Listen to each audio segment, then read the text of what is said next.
बिस्मिल्लाहिर्रहमानिर्रहीम। दोस्तों अस्सलाम वालेकुम, मेरा नाम है अवीद और आप देख रहे हैं उर्दू वॉइस। दोस्तों नेटफ्लिक्स ने एक बार फिर से इस्लामी तालीमात और मुसलमानों की मुक़द्दस इबादत यानी रोज़े का रमज़ान मुबारक के महीने में मजाक उड़ाया है।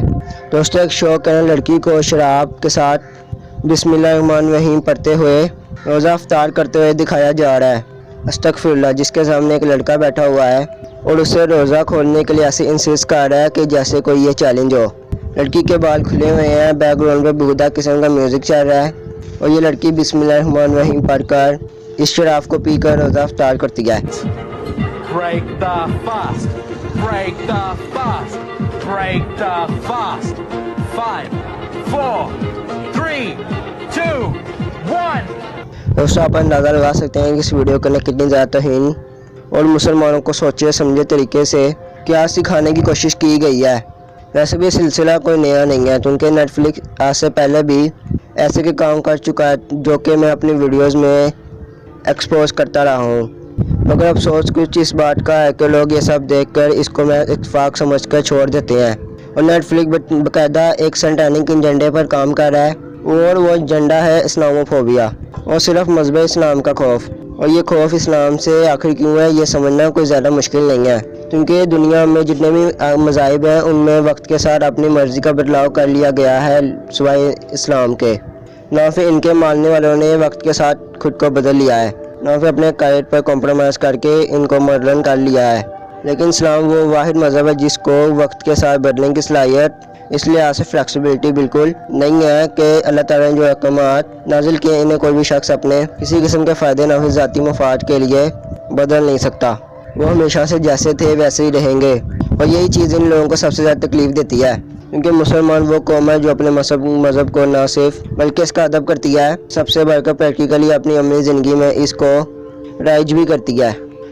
अब एक ही तरीका रह जाता है कि इसका मजाक बनाओ, इसकी तालीमात को इतना बैकवर्ड तोड़ मरोड़ कर पेश करो कि लोगों को सही और गलत का फ़र्क ही समझ में ना आए।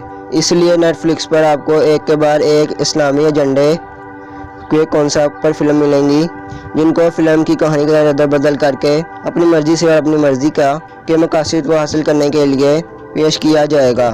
दज्जाल को मसीहा बनाकर, शैतान को फरिश्ता बनाकर, ना फिर जादू और शराब नोशी और ज़िना कितना मसादा बनाकर दिखाया जाएगा कि देखने वाला यानी आप और आपके बच्चों के दिमाग को करप्ट किया जाए और इनमें कोई सोचने और समझने की सलाहियत बचे ही ना। याद रखें जैसे कि आपके जिस्म की ज़रूरत खुराक है वैसे ही आपके ईमान की ज़रूरत, और अगर आपके ईमान की खुराक अच्छी नहीं होगी तो आपका ईमान भी डगमगा जाएगा। दोस्तों इसका नतीजा निकलेगा आपकी दिमागी बीमारी और ज़हनी तौर पर मफलूज होने की सूरत में। और आज यही कुछ नेटफ्लिक्स अपनी नौजवान नस्ल के साथ कर रहा है।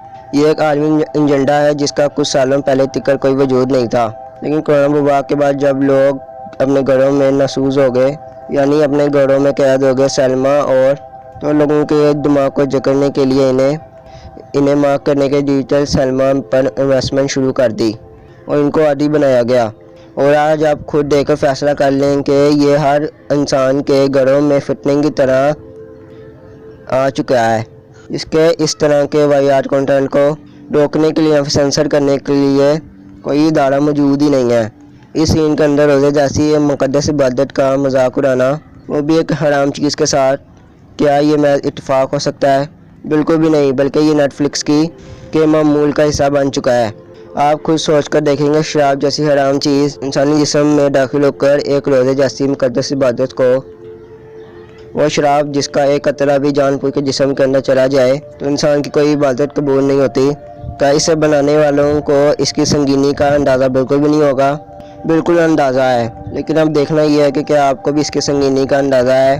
वो इसे वाकई बुरा जानकर हम नेटफ्लिक्स का इनकार करेंगे, अपने बच्चों को इसके मुतालिक अवेयरनेस देंगे। दोस्तों यहाँ पर मैं शो का नेम रिवील नहीं करूँगा क्योंकि इसको जानबूझ के पब्लिसिटी ना मिले, लेकिन दोस्तों आप इस बारे में क्या सोचते हैं मुझे नीचे कमेंट सेक्शन में ज़रूर बताइएगा। दोस्तों इस तरह की वीडियोस को देखने के लिए इस चैनल को ज़रूर सब्सक्राइब कीजिएगा और मैं मिलूँगा आपसे एक और इंटरेस्टिंग वीडियो में। तब तक के लिए अल्लाह हाफिज़।